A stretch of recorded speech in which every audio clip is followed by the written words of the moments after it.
Bonjour à tous, alors là comme vous avez pu voir j'ai un magnifique panorama, je suis dans la montagne tranquillou avec une superbe vallée. Alors voilà, je vous laisse cette petite vidéo, c'était pour vous annoncer que je vais sortir 2 prochaines vidéos et avec un nouveau petit format et tout ça, une nouvelle présentation, et surtout je voulais là sur cette vidéo vous mettre en avant en fait le travail qui a été fait. Donc voilà, que j'ai tout fait tout seul, que ce soit filmé pour le montage audio vidéo et surtout pour faire le mix et le choix des morceaux. Donc là aussi ça nécessite un travail pour la sélection. J'avais déjà 2-3 titres sur le feu et puis j'ai trouvé d'autres idées. Alors il faut tester, il faut recommencer, ça met du temps. Il m'a fallu 4-5 après-midi pour mettre en place ces 2 vidéos, plus les prises qui étaient bonnes mais où il n'y avait plus de batterie et tout le reste. Alors ça donne le charme un petit peu de ce travail là, mais voilà, je voulais vous faire comprendre surtout que c'est beaucoup de travail. Et le vrai mix, le vrai DJing, pas celui qu'on fait avec des gadgets qui servent à rien, ça c'est du vrai mix, du vrai travail avec du vrai vinyle. C'est vraiment, ça demande vraiment une maîtrise, une dextérité et une oreille musicale qui n'est pas donné à tout le monde. Et voilà, donc notamment par exemple quand je prends les vinyles, en fait j'ai des autocollants, des petits papiers collants en fait spéciaux pour en fait trouver les morceaux, les passages précis de mes titres pour les enchaîner. Donc je mets la cellule, je mets l'autocollant, tac, je le colle, et il faut bien mettre ça juste avant le diamant. C'est un travail assez fin et précis d'orfèvre, et voilà, des fois je n'ai pas forcément le son qui arrive d'un coup. Alors du coup, si j'ai un petit décalage, je tourne le vinyle, je fais un tour de platine pour retrouver le début du son. Et une fois que j'ai fait ça en fait sur ma palette de son, après je peux enchaîner tous mes titres, je mets la cellule et c'est parti. Alors ça peut abîmer un peu les cellules, c'est pour ça qu'il faut des cellules spéciales. Voilà, bon, des marques, je vous donne les noms, comme Shure par exemple ou Ortofon. Et voilà, donc c'est vrai que c'est passionnant parce que du coup, voilà, une fois qu'on a bien mis en place tout ça, que c'est bien ficelé, là on peut enchaîner les disques.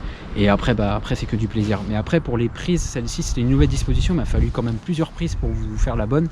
Et voilà, après je la fais en une fois, j'essaie de garder la meilleure prise possible. Et puis j'ai fait une démo un peu plus rapide aussi, une plus petite, mais pareil qui m'a mis du temps. Mais c'était une nouvelle disposition, maintenant ça va aller plus vite, je vais pouvoir vous sortir des vidéos plus, plus régulièrement. Et surtout, voilà, là ça va vraiment envoyer quasiment, je sais pas pour vous dire chaque semaine, mais au moins tous les 2 semaines. Et puis je vais faire ça aussi, je vais parler avec vous un petit peu, qu'on va échanger comme ça on va en apprendre un peu plus sur la culture du DJing. Parce que c'est important, ce qu'on fait nous en tant que tel, c'est du vrai travail, le vrai DJing, parce qu'aujourd'hui ça a été un peu, voilà, utilisé à toutes les sauces, les gens que c'est comme un peu les cuisiniers, il y en a qui disent cuisiniers qui sont mauvais cuistots, nous c'est pareil dans le DJing. Puis il y a des gadgets qui servent strictement à rien, qui apportent rien à la musique, et ça, tout ça on laisse, ça va dans les poubelles de l'histoire. Nous ce qu'on veut c'est garder le vrai DJing, le vrai travail.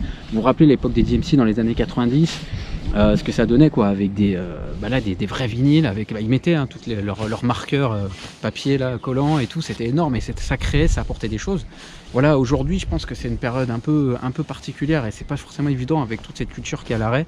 Et c'est pour ça qu'il faut qu'on revienne à la dextérité manuelle, tout ce que vous savez faire, que ce soit écrire, que ce soit toutes les choses que vous savez faire, bricoler. Et le DJing c'est pareil. Le DJing ça se respecte, c'est quelque chose qui se fait avec amour. Il faut aimer la musique, il faut aimer vraiment tout ce qui sort actuellement, je veux dire, et qui vous plaît. Faire une sélection de tout ça et de le jouer, et quelque part ça vous reflète, ça vous représente. Et le DJ c'est quelqu'un qui vous amène dans un voyage, c'est un voyage musical. On est un peu les commandants de bord en fait, si je pourrais dire ça, voilà, ou comme sur un cockpit. Voilà, on amène le public dans un univers musical, et le DJ à la base c'est pas un producteur, le DJ doit jouer les morceaux, il doit bien les jouer. C'est genre mieux de voir un DJ qu'une playlist qui tourne avec des blancs au milieu. Voilà, nous en fait on apporte un côté plus créatif dans les enchaînements et tout.